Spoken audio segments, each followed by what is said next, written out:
Hi all, welcome to football arena. ഇത്തവണത്തെ world കപ്പിൽ Neymar ജൂനിയർക്ക് വേണ്ടത്ര അവസരങ്ങൾ ലഭിച്ചിരുന്നില്ല.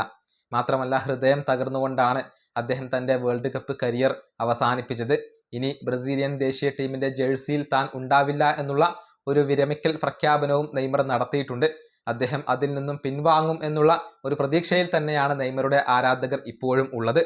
ഏതായാലും ഈ വേൾഡ് കപ്പിന് ശേഷം നെയ്മർക്ക് ബ്രസീലിൽ നിന്നും വലിയ വിമർശനങ്ങൾ ലഭിച്ചിരുന്നു. നെയ്മറെ ടീമിൽ ഉൾപ്പെടുത്തേണ്ട യാതൊരുവിധ കാര്യവും ഉണ്ടായിരുന്നില്ല, നെയ്മറെ കൊണ്ട് യാതൊരുവിധ ഉപകാരവും ഉണ്ടായിരുന്നില്ല എന്നൊക്കെ തരത്തിലുള്ള ഒരുപാട് വിമർശനങ്ങൾ ബ്രസീലിലെ ജേർണലിസ്റ്റുകളിൽ നിന്നും നെയ്മർക്ക് ലഭിച്ചിരുന്നു.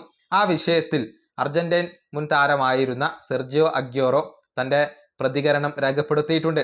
എപ്പോഴും നെയ്മർ ടാർഗറ്റ് ചെയ്യപ്പെടുന്നു, എപ്പോഴും എല്ലാവരും നെയ്മറെ വിമർശിക്കുന്നു എന്നാണ് അഗ്യൂറോ പറഞ്ഞിട്ടുള്ളത്.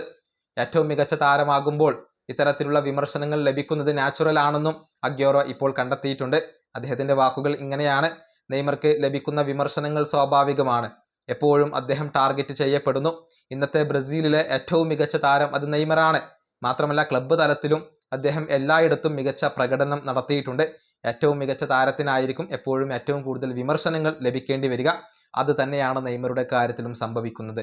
ഇതാണ് അഗ്യൂറോ പറഞ്ഞിട്ടുള്ളത്. നെയ്മർക്ക് ലഭിക്കുന്ന വിമർശനങ്ങൾ നാച്ചുറൽ ആണ്, കാരണം നെയ്മറാണ് ബ്രസീലിലെ ഏറ്റവും മികച്ച താരം എന്നാണ് അഗ്യൂറോ ഇപ്പോൾ വ്യക്തമാക്കിയിട്ടുള്ളത്. നെയ്മറുടെ ഭാവിയുടെ കാര്യത്തിൽ യാതൊരുവിധ വ്യക്തതകളും ഇല്ല. സാന്റോസുമായി ഇനി കുറച്ച് മാസത്തെ കോൺട്രാക്റ്റ് നെയ്മർക്ക് അവശേഷിക്കുന്നുണ്ട്. അത് അദ്ദേഹം പൂർത്തിയാക്കും എന്നാണ് ഇപ്പോൾ പ്രതീക്ഷിക്കപ്പെടുന്നത്. ഈ വീഡിയോ അവസാനിപ്പിക്കുന്നു. അടുത്തൊരു വീണ്ടും കാണാം.